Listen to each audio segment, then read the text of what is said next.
Hi friends, ನಾನು Ashwini from Mangalore. Welcome back to my channel. Friends, ನಾನಿವತ್ತು ಹರಿವೆ ಸೊಪ್ಪಿನ ಪಲ್ಯವನ್ನು ಯಾವ ರೀತಿ ಮಾಡೋದು ಅಂತ ತೋರಿಸ್ಕೊಡ್ತಾ ಇದ್ದೇನೆ. ಈ ಹರಿವೆ ಸೊಪ್ಪು ಬಂದ್ಬಿಟ್ಟು ಆರೋಗ್ಯಕ್ಕೆ ತುಂಬಾ ಉತ್ತಮ, ಹಾಗೆಯೇ ದೇಹಕ್ಕಂತೂ ತುಂಬಾ ತಂಪು ಅಂತಲೇ ಹೇಳಬಹುದು. ಈ ಬೇಸಿಗೆಗಾಲದಲ್ಲಂತೂ ದೇಹವನ್ನು ನಾವು ಆದಷ್ಟು ತಂಪಾಗಿರಿಸಬೇಕು. ಹಾಗೆಯೇ ಹಸಿರು ತರಕಾರಿಗಳು, ಸೊಪ್ಪುಗಳು, ಹಣ್ಣುಗಳು ಇದನ್ನೆಲ್ಲ ಜಾಸ್ತಿಯಾಗಿ ತಿನ್ನಬೇಕು. ಸೊ ಹಾಗಿರುವಾಗ ಈ ಹರಿವೆ ಸೊಪ್ಪಂತೂ ನಮ್ಮ ದೇಹಕ್ಕೆ ತುಂಬಾ ಉತ್ತಮವಾದಂತಹ ಸೊಪ್ಪು ಅಂತಲೇ ಹೇಳಬಹುದು. ಹಾಗೆಯೇ ಇದನ್ನು ಮಂಗಳೂರಲ್ಲಿ ಪಪ್ಪೆ ಸೊಪ್ಪು ಅಂತ ಕರೀತಾರೆ. ಸೊ ತುಂಬಾ ರುಚಿಯಾಗಿರುವಂತಹ ಹರಿವೆ ಸೊಪ್ಪನ್ನು ಯಾವ ರೀತಿ ಮಾಡೋದು ಅಂತ ತೋರಿಸ್ತಾ ಇದ್ದೇನೆ. ನೋಡಿ, ಈ ರೀತಿಯಾದ ಹರಿವೆ ಸೊಪ್ಪು, ಇದನ್ನು ನಾನು ಚೆನ್ನಾಗಿ ಕಟ್ ಮಾಡಿ ಇಟ್ಟಿದ್ದೇನೆ. ಹಾಗೆಯೇ ಇದರ ದಂಟನ್ನು ನಾನು ಸಾಂಬಾರು ಮಾಡಲಿಕ್ಕೆ ಯೂಸ್ ಮಾಡ್ತೇನೆ. ಸೊ ಹಾಗಾಗಿ ಸೊಪ್ಪನ್ನು ಮಾತ್ರ ಕಟ್ ಮಾಡಿ ಇಟ್ಟಿದ್ದೇನೆ. ಇದನ್ನೊಂದು 3 ಬಾರಿ ಚೆನ್ನಾಗಿ ತೊಳಿಬೇಕು, ಯಾಕಂದರೆ ಅದರಲ್ಲಿ ಮಣ್ಣೆಲ್ಲ ಇರ್ತದೆ. ಹಾಗಾಗಿ ಚೆನ್ನಾಗಿ 3 ಬಾರಿ ತೊಳಿಬೇಕು. ನಂತರ ಒಂದು ಪಾತ್ರೆ ತಗೊಂಡು ಅದಕ್ಕೊಂದು 2 ಚಮಚ ಆಗುವಷ್ಟು ಎಣ್ಣೆ ಹಾಕ್ಕೊಂಡಿದ್ದೇನೆ. ಸೊ ಹಾಗೆಯೇ ಎಣ್ಣೆ ಬಿಸಿಯಾದ ನಂತರ ಒಂದು ಅರ್ಧ ಸ್ಪೂನ್ ಆಗುವಷ್ಟು ಸಾಸಿವೆ ಹಾಕಿದ್ದೇನೆ. ಇನ್ನು ಈ ಸಾಸಿವೆ ಸಿಡಿಬೇಕು. ಸಾಸಿವೆ ಸಿಡಿದ ನಂತರ ಒಂದು ಅರ್ಧ ಸ್ಪೂನ್ ಆಗುವಷ್ಟು ಉದ್ದಿನ ಬೇಳೆ ಹಾಕಿದ್ದೇನೆ.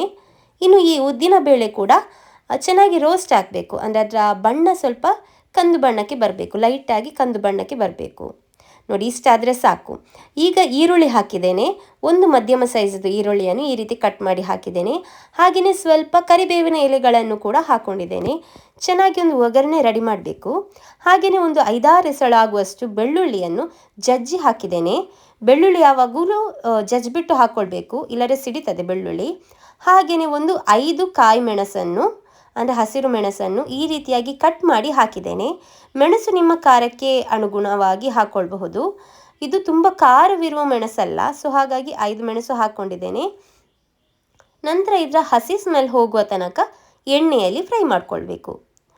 ಈ ಸೊಪ್ಪು ಇದು ಬಂದುಬಿಟ್ಟು ತುಂಬಾ ಬೇಗವಾಗಿ ಆಗುವಂತಹದ್ದು. ಅಂದರೆ ಬೇರೆ ತರಕಾರಿಗಳೆಲ್ಲ ಬೇಯಲಿಕ್ಕೆ ತುಂಬ ಹೊತ್ತು ತಗೊಳ್ತದೆ, ಆದರೆ ಈ ಸೊಪ್ಪೇನಂದರೆ ತುಂಬ ಬೇಗ ಒಂದು ಹಬೆಗೇ ಬೆಂದೋಗ್ತದೆ. ಸೊ ಹಾಗಾಗಿ ಇದನ್ನು ಈಸಿಲಿ ಮಾಡಬಹುದು. ಬೆಳಿಗ್ಗೆಯ ಅವಸರದಲ್ಲಿ ಕೂಡ ಇದನ್ನು ಮಾಡಬಹುದು. ಅಂದರೆ ಟಿಫಿನ್ ಬಾಕ್ಸಿಗೆಲ್ಲ ಈಸಿಯಾಗಿ ಇದನ್ನು ಕೊಂಡೋಗಬಹುದು, ಯಾಕಂದರೆ ತುಂಬ ಬೇಗ ಆಗ್ತದಲ್ಲ. ಹಾಗೆಯೇ ದೇಹಕ್ಕೆ ಕೂಡ ತುಂಬ ಉತ್ತಮವಾಗಿರೋದ್ರಿಂದ ಇದನ್ನು ಎಲ್ಲರೂ ತಿನ್ಬೋದು ಅಂತಲೇ ಹೇಳ್ಬೋದು. ಈಗ ನಾನು 2 ಚಿಕ್ಕ ಸೈಜಿದ್ದು ಟೊಮೆಟೊ ತಗೊಂಡಿದ್ದೇನೆ. ದೊಡ್ಡ ಸೈಜ್ ಇದ್ದರೆ ಒಂದು ಸಾಕು. ಸಣ್ಣಕ್ಕೆ ಕಟ್ ಮಾಡಿದ್ದೇನೆ. ಒಳ್ಳೆ ಹಣ್ಣಾಗಿರುವಂತಹ ಟೊಮೆಟೊ ಯಾವುದೇ ಪಲ್ಯಕ್ಕೆ ಎಲ್ಲ ಹಾಕಿದರೆ ತುಂಬ ರುಚಿಯಾಗಿ ಬರ್ತದೆ ಪಲ್ಯ. ಸೊ ಹಾಗಾಗಿ ಈ ಸೊಪ್ಪುಗಳಿಗೆ ಸಹ ಇದನ್ನು ಹಾಕಿದರೆ, ಟೊಮೆಟೊ ಹಾಕಿದರೆ ಒಳ್ಳೆ ಟೇಸ್ಟಿಯಾಗಿ ಬರ್ತದೆ. ಸೊ ಇದನ್ನು ಕೂಡ ಎಣ್ಣೆಯಲ್ಲಿ ಸ್ವಲ್ಪ ಫ್ರೈ ಮಾಡಿದ್ದೇನೆ, ಅಂದರೆ ಟೊಮೆಟೊ ಹಣ್ಣು ಸ್ವಲ್ಪ ಸಾಫ್ಟ್ ಆಗಲಿ. ನಂತರ ಈ ಹರಿವೆ ಸೊಪ್ಪು ಉಂಟಲ್ಲ, ಅದರಲ್ಲಿ ನಾನು ಹೇಳಿದಲ್ಲ, ಅದಕ್ಕೆ ನೀರು ಹಾಕಬಾರ್ದು ಹರಿವೆ ಸೊಪ್ಪಲ್ಲಿ. ಯಾಕಂದರೆ ನಾವು ಹರಿವೆ ಸೊಪ್ಪು ತೊಳೆದಿರ್ತೇವೆ, ನಂತರ ಹರಿವೆ ಸೊಪ್ಪಿನಲ್ಲಿ ಕೂಡ ನೀರಿನ ಅಂಶ ಇರ್ತದೆ. ಸೊ ಅದು ಬಿಟ್ಕೊಳ್ಳುವಾಗ ಇನ್ನೂ ಕೂಡ ನೀರಾಗ್ತದೆ ಪಲ್ಯ. ಹಾಗಾಗಿ ನಾವು ನೀರು ಹಾಕದೆ ಇದನ್ನು ಮಾಡಬೇಕು. ಕೆಲವರು ಏನು ಹಾಕ್ತಾರೆ ಅಂದರೆ ಸ್ವಲ್ಪ ನೀರು ಹಾಕ್ತಾರೆ, ಆದರೆ ನಾನಂತೂ ನೀರು ಹಾಕೋದೇ ಇಲ್ಲ. ಯಾಕಂದರೆ ಸೊಪ್ಪು ತೊಳೆದಿರುವಾಗ ಅದರಲ್ಲೇ ನೀರಿನ ಅಂಶ ಇರ್ತದೆ, ಹಾಗಾಗಿ ಎಕ್ಸ್ಟ್ರಾ ನೀರು ಹಾಕ್ಕೊಳ್ಳಲ್ಲ. ನೋಡಿ, ನಾನೀಗ ಸ್ವಲ್ಪ ಸಕ್ಕರೆ ಹಾಕ್ಕೊಂಡಿದ್ದೇನೆ. ಇದು ಆಪ್ಷನಲ್. ಒಂದು ಅರ್ಧ ಸ್ಪೂನ್ ಆಗುವಷ್ಟು ಸಕ್ಕರೆ ಹಾಕ್ಕೊಂಡಿದ್ದೇನೆ, ಅಂದರೆ ಈ ಉಪ್ಪು ಖಾರ ಇದನ್ನೆಲ್ಲ ಬ್ಯಾಲೆನ್ಸ್ ಮಾಡಲಿಕ್ಕೋಸ್ಕರ ಹಾಕ್ಕೊಂಡಿದ್ದೇನೆ. ಹಾಗೆಯೇ ರುಚಿಗೆ ತಕ್ಕಷ್ಟು ಉಪ್ಪು ಕೂಡ ಹಾಕ್ಕೊಂಡಿದ್ದೇನೆ. ಕಲ್ಲುಪ್ಪು ಯೂಸ್ ಮಾಡಿದ್ದೇನೆ, ನೀವು ಹುಡಿ ಉಪ್ಪು ಬೇಕಾದ್ರೂ ಯೂಸ್ ಮಾಡಬಹುದು. ಹಾಗೆಯೇ ಉಪ್ಪು ಕೂಡ ನೋಡಿಬಿಟ್ಟು ಹಾಕ್ಕೊಳ್ಬೇಕು, ಯಾಕಂದರೆ ಸೊಪ್ಪು ನಾವು ಹಾಕ್ಕೊಳ್ಳುವಾಗ ತುಂಬ ಕ್ವಾಂಟಿಟಿಯಲ್ಲಿ ಇರ್ತದೆ, ಆದರೆ ಅದು ಬೆಂದ ನಂತರ ಸ್ವಲ್ಪ ಆಗ್ತದೆ. ನಾನು 2 ಕಟ್ಟಾಗುವಷ್ಟು ಸೊಪ್ಪು ತಗೊಂಡ್ರು ಕೂಡ ಅದು ಬೆಂದ ನಂತರ 1 ಕಟ್ಟಾಗುವಷ್ಟು ಕೂಡ ಇರುವುದಿಲ್ಲ. ಸೊ ಹಾಗಾಗಿ ಉಪ್ಪು ನೋಡಿಬಿಟ್ಟು ಹಾಕ್ಕೊಳ್ಬೇಕು. ಹಾಗೆಯೇ ಒಂದು ಅರ್ಧ ಸ್ಪೂನ್ ಆಗುವಷ್ಟು ಅರಶಿನ ಹಾಕಿದ್ದೇನೆ. ಅರಶಿನ ಕೆಲವರು ಹಾಕ್ಕೊಳ್ಳಲ್ಲ, ಆದರೆ ನಾನು ಹಾಕ್ಕೊಳ್ತೇನೆ, ಯಾಕಂದರೆ ಅರಶಿನ ಕೂಡ ತುಂಬ ಒಳ್ಳೆಯದು ದೇಹಕ್ಕೆ. ಸೊ ಹಾಗಾಗಿ ನಾನು ಈ ರೀತಿ ಪಲ್ಯ ಎಲ್ಲ ಮಾಡುವಾಗ ಅರಶಿನ ಹಾಕ್ತೇನೆ. ಸೊ ಎಲ್ಲವನ್ನು ಕೂಡ ಒಮ್ಮೆ ಚೆನ್ನಾಗಿ ಮಿಕ್ಸ್ ಮಾಡಿ. ಸೊ ನೀವು ದೊಡ್ಡ ಪಾತ್ರೆ ನಿಮ್ಮ ಹತ್ರ ಇರಲದಿದ್ದರೂ ಕೂಡ ಈ ಸಣ್ಣ ಪಾತ್ರೆಯಲ್ಲಿ ಕೂಡ ಇದನ್ನು ಯಾವ ರೀತಿ ಮಾಡಬಹುದು ಅಂತ ನಾನು ಇವತ್ತು ತೋರಿಸ್ತೇನೆ. ಯಾಕಂದರೆ ಆಗಲೇ ಹೇಳಿದಾಗೆ ಸೊಪ್ಪು ಜಾಸ್ತಿಯಾಗಿ ಇದ್ದರೂ ಕೂಡ ಅದು ಒಂದು ಹಬೆಗೇನೆ ಸಾಫ್ಟಾಗಿ ಕ್ವಾಂಟಿಟಿ ಅದರದ್ದು ಕಮ್ಮಿ ಆಗ್ತದೆ. ಸೊ ಹಾಗಾಗಿ ಈ ರೀತಿ ಇರುವಾಗ ಯಾವ ರೀತಿ ಮಾಡೋದು ಅಂತ ತೋರಿಸ್ತೇನೆ. ಸೊ ನಾನೀಗ ತೊಳೆದಿಟ್ಟಿರುವ ಸೊಪ್ಪನ್ನು ಮೊದಲಿಗೆ ಹಾಕ್ತೇನೆ. ಸೊ ನಾನು ತಗೊಂಡಿರುವ ಪಾತ್ರೆ ಕೂಡ ಸ್ವಲ್ಪ ಚಿಕ್ಕದಾಗಿತ್ತು, ಅಂದರೆ ಪಾತ್ರೆ ದೊಡ್ಡದೇ ಆಗಿತ್ತು, ಸ್ವಲ್ಪ ಸೊಪ್ಪಿನ ಪ್ರಮಾಣ ಜಾಸ್ತಿ ಆಗಿತ್ತು. ಯಾಕಂದ್ರೆ ನಮ್ಮ ಮನೆಯಲ್ಲಿ ಎಲ್ಲರೂ ಕೂಡ ಸೊಪ್ಪನ್ನು ಇಷ್ಟಪಡ್ತಾರೆ. ಸೊ ಹಾಗಾಗಿ ನಾವು ಜಾಸ್ತಿ ಕ್ವಾಂಟಿಟಿಯಲ್ಲಿ ಮಾಡಿದ್ದೇವೆ. ಸೊ ಹಾಗಾಗಿ ನನಗೆ ಜಾಸ್ತಿ ಸೊಪ್ಪು ಹಾಕ್ಲಿಕ್ಕಾಗಲಿಲ್ಲ, ಒಮ್ಮೆಲೆ ಪೂರ್ತಿ ಅರ್ಧ ಕಟ್ ಮಾಡಿರುವಂಥ ಸೊಪ್ಪು ಹಾಕ್ಲಿಕ್ಕಾಗಲಿಲ್ಲ. ನಾನು ಅರ್ಧದಷ್ಟು ಸೊಪ್ಪನ್ನು ಹಾಕಿದ್ದೇನೆ. ಸೊಪ್ಪು ಹಾಕಿದ ನಂತರ ನೀರು ಹಾಕದೇನೆ ನಾನು ಚೆನ್ನಾಗಿ ಒಮ್ಮೆ ಮಿಕ್ಸ್ ಮಾಡ್ತೇನೆ. ಮಾಡಿದ ನಂತರ ಇದು ಸಾಫ್ಟಾಗಿ ಅದರ ಪ್ರಮಾಣ ಕಮ್ಮಿ ಆಗ್ತದೆ. ಸೊ ಪ್ರಮಾಣ ಕಮ್ಮಿ ಆದ ನಂತರ ಜಾಗ ಇನ್ನು ಉಳಿತದಲ್ಲ ಪಾತ್ರೆಯಲ್ಲಿ, ಆಗ ನಾನು ಇನ್ನುಳಿದ ಸೊಪ್ಪನ್ನು ಕೂಡ ಹಾಕ್ಕೊಳ್ತೇನೆ.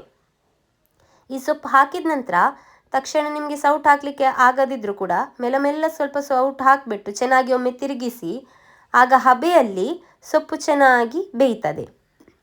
ಹಾಗೆಯೇ ಇದು ಬಂದ್ಬಿಟ್ಟು ದೋಸೆಯ ಜೊತೆಗೆ ತಿನ್ನಲಿಕ್ಕೆ ಕೂಡ ಚೆನ್ನಾಗಿರ್ತದೆ. ನಾವು ಮಂಗಳೂರಲ್ಲಿ ನೀರು ದೋಸೆ ಮಾಡೋದು ಜಾಸ್ತಿ.